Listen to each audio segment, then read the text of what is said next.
In April 2025, something unprecedented happened in global financial markets. Japan, America's closest Asian ally and biggest foreign creditor, dumped over $20 billion in U.S. Treasury bonds in just 2 weeks. The bond market convulsed. Yields spiked to levels not seen in years. And President Trump's aggressive tariff plans suddenly went on pause. Coincidence? Not even close. What you're watching is a financial war playing out in slow motion. A war where Japan holds $1.1 trillion in U.S. debt as leverage. Where currency interventions cost billions. And where the alliance between Washington and Tokyo is being tested like never before. By the end of this video, you'll understand the real power dynamics behind the headlines, why Japan's finance minister called their treasury holdings a card on the table, and what this means for the future of the dollar's dominance. Let's dive in. Let me paint the picture. It's early April 2025. President Trump has just announced sweeping tariffs on America's trading partners, including Japan. The 10-year Treasury yield suddenly spikes to 4.592%.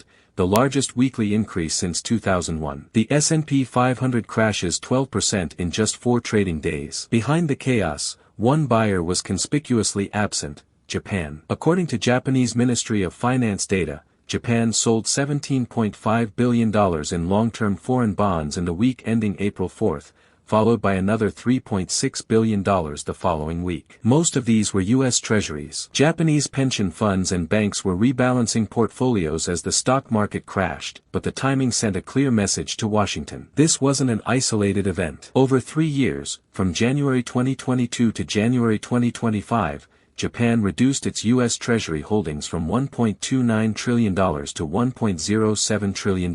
That's a reduction of approximately $220 billion. In just 1 quarter at the start of 2025, Japan slashed holdings by $119.3 billion, marking the steepest quarterly drop since 2012. For context, Japan has been America's largest foreign creditor for years, surpassing even China. These treasury holdings essentially help finance America's massive debt. When Japan sells, it matters. Stefan Ongrich from Moody's Analytics tried to downplay it, saying, in the scale of the treasury market, the numbers are not very large. But that misses the point. The treasury market is huge, yes, but the psychological impact of America's closest ally reducing exposure, that's massive. Francesco Pisol, an FX strategist at ING, put it bluntly, the "sell America" scenario is becoming tangible again, as treasuries and U.S. equities are under pressure. That can be a very toxic combination for the dollar. Within days of the April sell-off, Trump paused his tariffs for 90 days. The connection was impossible to ignore. To understand why Japan is selling treasuries,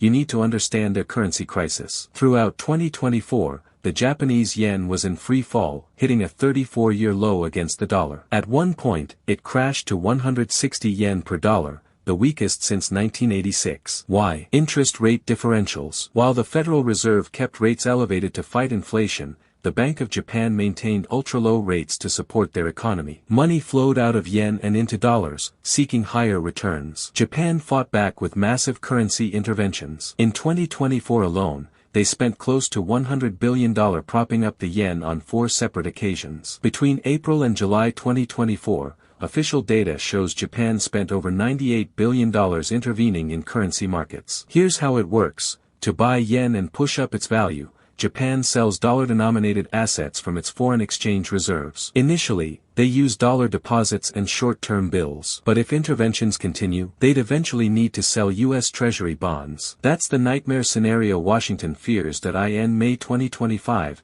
Japanese Finance Minister Katsunobu Kato said something extraordinary on Japanese television. When asked about Japan's $1.13 trillion in treasury holdings, he called them a card on the table in trade talks. It does exist as a card, but I think whether we choose to use it or not would be a separate decision, Kato said. The Financial Times described it as a rare baring of teeth. Japanese officials historically never mentioned this leverage publicly. But in 2025, with Trump threatening 25 to 27% tariffs on Japanese automobiles, the gloves came off. Japan clarified they won't sell treasuries, just from the standpoint of U.S.-Japan relations, but the threat was now explicit. If pushed too far, they could weaponize their treasury holdings. Trump's 2025 trade strategy put Japan in an impossible position. Early in the year, the administration threatened 25 to 27% tariffs on Japanese automobiles plus additional reciprocal tariffs. For Japan, whose auto industry employs over 8% of the workforce and represents one-third of exports to America,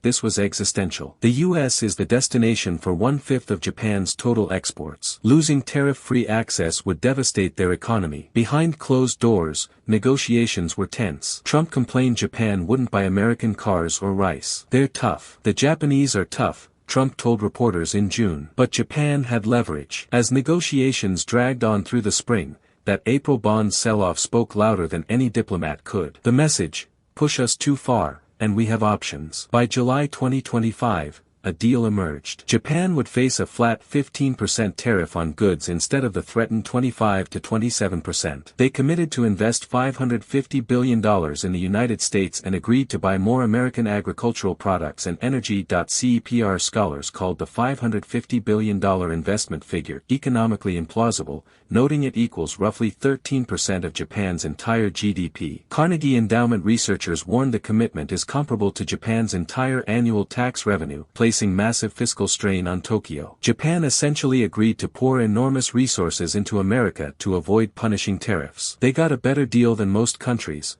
but at what cost? And the underlying tension remains. As Japan reduces U.S. Treasury exposure, they're diversifying. In March 2025, international investors bought approximately 2 trillion yen, $15 billion, in Japanese government bonds with long maturities, the highest figure since tracking began in 2004. Japanese investors purchased 1.68 trillion yen in European bonds in February 2025, the most since August 2020. The pattern is clear. Japan is hedging its bets, reducing dependence on U.S. assets. Sayuri Shirai, a former Bank of Japan Policy Board member, noted Japan likely hasn't completely dumped treasuries, because there is nothing to buy. The dollar still accounts for 58% of global reserves, down from 59% in 2022 but still dominant compared to the euro's 20% or yen's 5.8%. But the trend is unmistakable. Central banks in Malaysia, Brazil, and Saudi Arabia have reportedly trimmed dollar reserves. The dollar's status as the world's reserve currency remains secure for now,